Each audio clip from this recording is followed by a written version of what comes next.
Сәлеметсіңдер ме оқушылар? Бүгінгі сабағымыздың тақырыбы бекіту.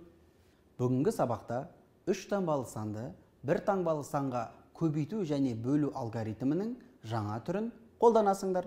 Олай болса, алғашқы тапсырмаға назар аударыңдар. Амалдарды баған түрінде жазып, өрнектің мәнін табыңдар.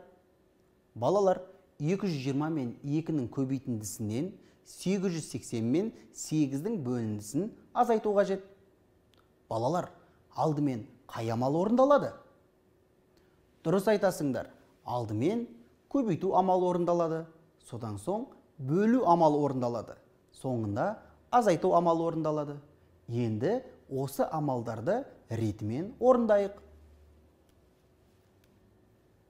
220 мен 2-нің көбейтіндісін есептейік. Алдымен 2-ні 0-ге көбейтеміз. Көбейтіндінің мәні 0-ге тең. Содан соң 2-ні 2-ге көбейтеміз. 2 мен 2-нің көбейтіндісі 4-ге тең. Соңында 2 мен 2-ні көбейтеміз. Тағы да 2 мен 2-нің көбейтіндісі 4-ге тең. Демек, 220 мен 2-нің көбейтіндісі 440-қа тең. Келесі амал бөлу амалы, яғни 880 мен 8-дің бөліндісін табу қажет. 8 санның құрамында 8 саны неше рет кездеседі? Дұрыс айтасыңдар. 8 санның құрамында 8 саны 1 рет кездеседі. Демек, бөліндіге 1-ді жазамыз. Содан соң 1 мен 8-дің көбейтіндісін табамыз. Көбейтіндінің мәні 8-ге тең. Ал 8 мен 8-дің айырмасы 0-ге тең. 0-дің жанына 8-ді түсіреміз. 8 санның құрамында 8 саны 1 рет кездесетінін білеміз. Демек, бөліндіге 1-ді жазамыз. 1 мен 8-дің көбейтіндісі 8-ге тең. Ал 8 мен 8-дің айырмасы 0-ге тең. Соңғы цифр 0. Ал 0 санның құрамында 8 саны кездеспейді. Демек, бөліндіге 1-ден 0-ді жазуға болады. Сонымен 880 мен 8-дің бөліндісі 110-ға тең. Соңғы амал 440 пен 110-ның айырмасы. Айырманың мәні 330-ға тең. Демек, бұл өрнектің мәні 330-ға тең. Жарайсыңдар балалар. Келесі өрнекке назар аударыңдар. 990 мен 3-тің бөліндісіне 120 мен 4-тің көбейтіндісін қосу қажет. Балалар, алдымен қай амал орындалады? Дұрыс айтасыңдар. Алдымен бөлу амалы орындалады. Содан соң көбейту амалы орындалады. Соңында қосу амалы орындалады. Енді осы амалдарды ретімен орындайық. Алдымен 990 мен 3-тің бөліндісін есептейік. 990 мен 3-тің бөліндісін жазбаша баған түрінде есептейік. 9 санның құрамында 3 саны 3 рет кездеседі. Демек, бөліндіге 3-ді жазамыз. Содан соң 3 пен 3-тің көбейтіндісін табамыз. Көбейтіндінің мәні 9-ға тең. Ал 9 мен 9-дің айырмасы 0-ге тең. 0-дің жанына 9 санын жазамыз. 9 санның құрамында 3 саны тағы да 3 рет кездеседі. Демек, бөліндіге тағы да 3-ді жазамыз. 3 пен 3-тің көбейтіндісі 9-ға тең. Ал 9 мен 9-дің айырмасы 0-ге тең. Соңғы цифр 0. Ал 0 санның құрамында 3 саны кездеспейді. Демек, бөліндіге 1-ден 0-ді жазамыз. Сонымен 990 мен 3-тің бөліндісі 330-ға тең. Екінші амал көбейту амалы. Яғни 120 мен 4-тің көбейтіндісін табу қажет. Алдымен 4-ті 0-ге көбейтеміз. 4 пен 0-дің көбейтіндісі 0-ге тең. Содан соң 4-ті 2-ге көбейтеміз.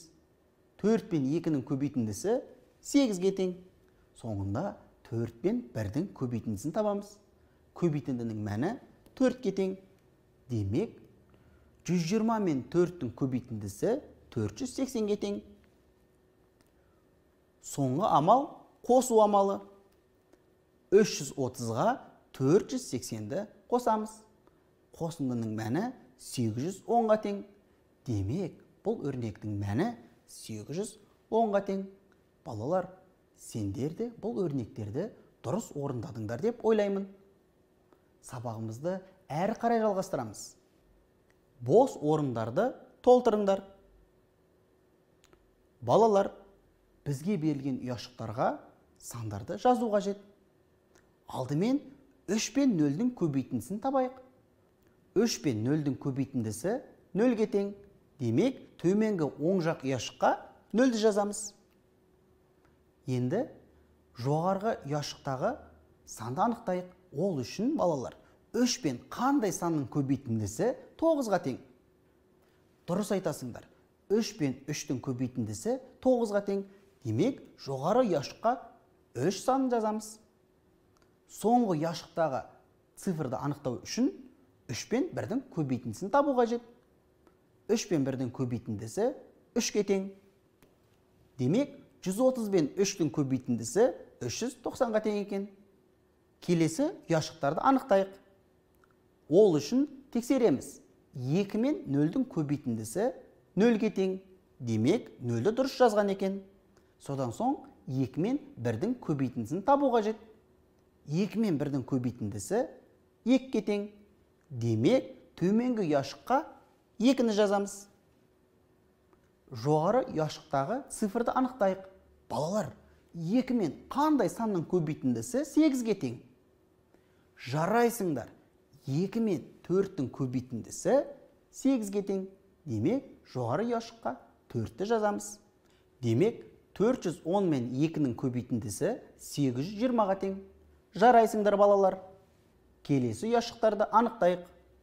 Балалар, бізге 8 санның құрамында 2 саны 4 рет кездесетіні жазылған. Демек, 4 пен 2-ның көбейтіндісі 8-ге тең. Ал 8 пен 8-дің айырмасы 0-ге тең. 0-дің жанына 6 санын жазамыз. Балалар, 6 санның құрамында 2 саны неше рет кездеседі? Дұрыс айтасыңдар. 6 санның құрамында 2 саны 3 рет кездеседі. Демек, 2 мен 3-дің көбейтіндісін табамыз. Көбейтіндінің мәні 6-ға тең. Ал 6 мен 6-ның айырмасы 0-ге тең. Соңғы цифр 0.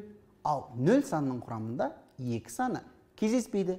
Демек, соңғы ұяшыққа да 0-ді жазамыз. Сонымен 860 пен 2-ның бөліндісі 430-ға тең.